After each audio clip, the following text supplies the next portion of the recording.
Welcome everybody. I'm Sue Esty, Executive Director, retired, of Second Harvest North Central Food Bank. Thank you so much for coming today and being part of this announcement that we're finally ready for. As I began thinking about my retirement over the last few years, I knew that thinking about a merger was an important part of the succession planning. You know, I had thought for years that obviously North Central could stand alone and do fine, but couldn't we do better if we joined up with Northern Lakes and became a larger regional organization? So as I went down that road, and finally we got post-COVID, the organization was in a strong position. I was finally ready to actually say it out loud that I was ready to retire.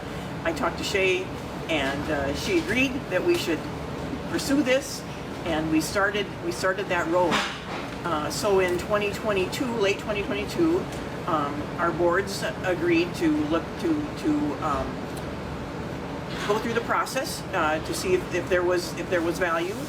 So Shay and I and our boards went through a really long, detailed due diligence to make sure that it was the right decision. And not only did we decide that there was no reason not to, but there were just so many good reasons to move forward.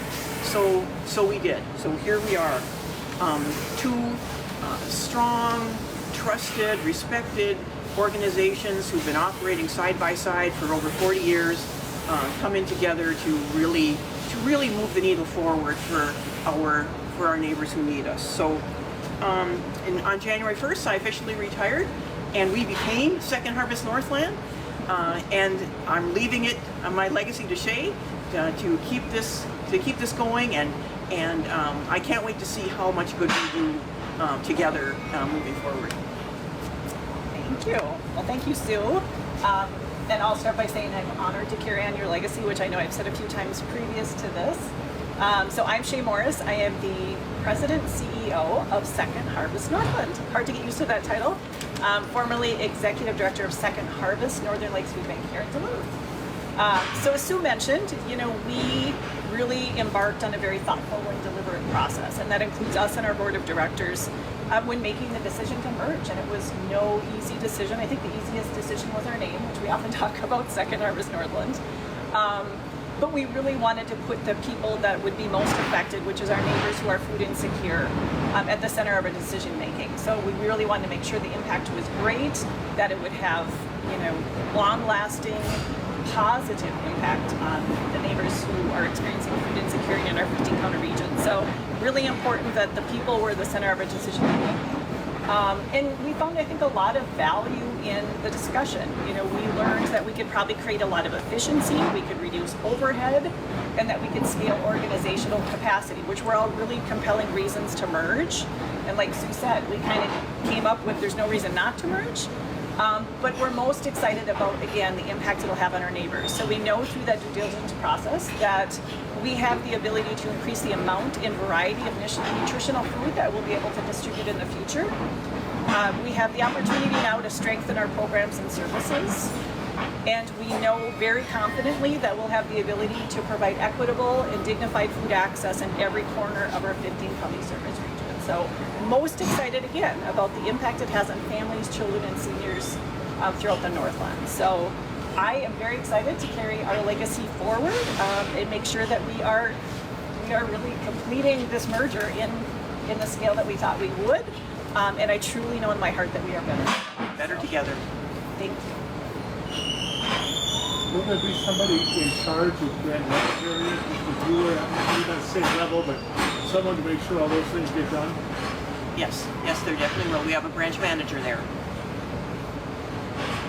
How important is it to help out some of the smaller communities up on the range in Grand Rapids? How nice is it to have these two entities combined now to help out each other?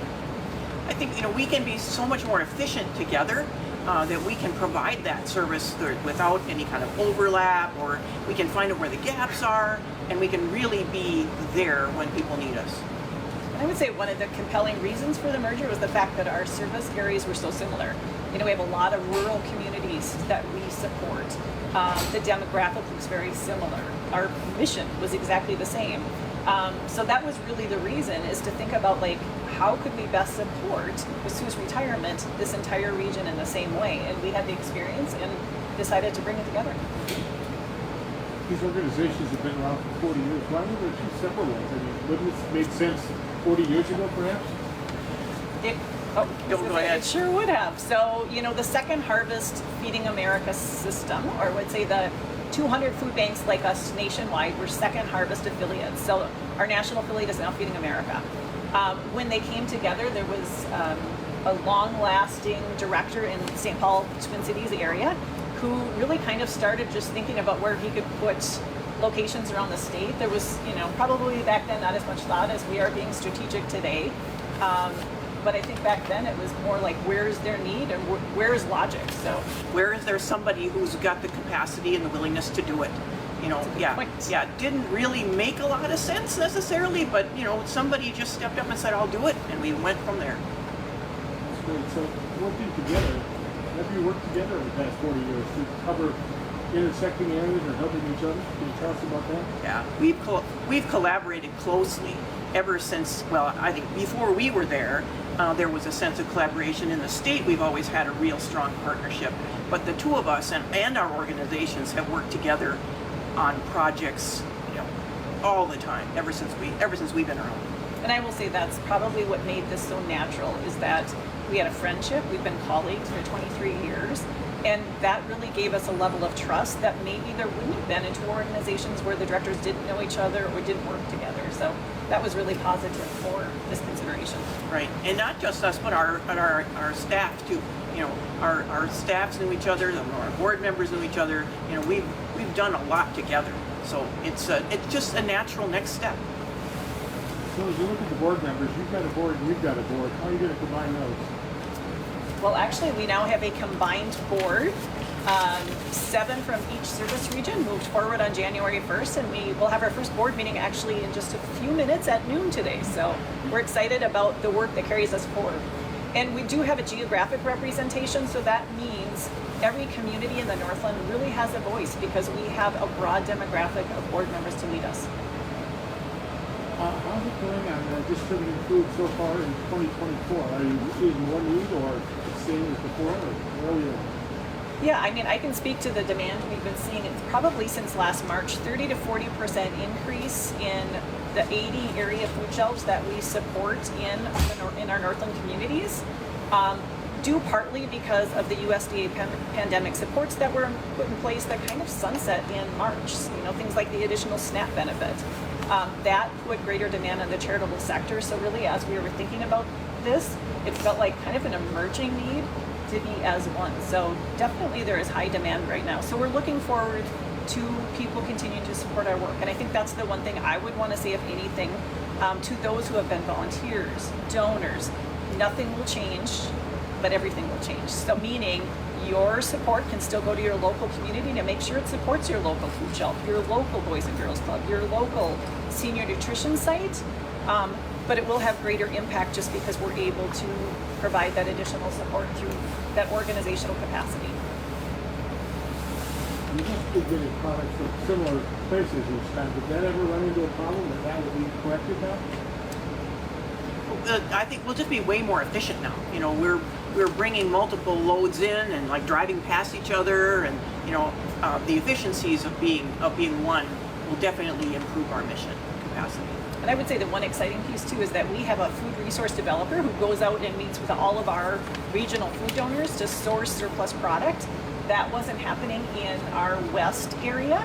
So that just brings that extra element of how we can rescue and distribute more food, is by having somebody really working with donors. So we were excited about that when we did our due diligence process. It sounds like you're very happy with the way this is going. I would say that's an understatement. Yeah. We're very excited about the future. It's been a lot of work to get us to this point, really a lot of work. But we are really in a good spot because we've done so much good work together. I really feel confident and pleased. It's something that I've dreamt about for a long time, making this happen. So seeing it actually come together, when I retired is really really rewarding for me. And knowing that it's in good hands with Shay and all the rest of the people who've been part of this process all along really make me feel confident that we are gonna definitely be better together, better for our neighbors. That's all I have. So you've left it in good hands. You can feel safe retiring now and moving forward. I'm out of here. All right. Good for Sue. Questions? I'm good. I'm good. Perfect. Great. Thank you. Wow. Thank you. Well, thank you so much for being here Thanks for being here. sharing our good news.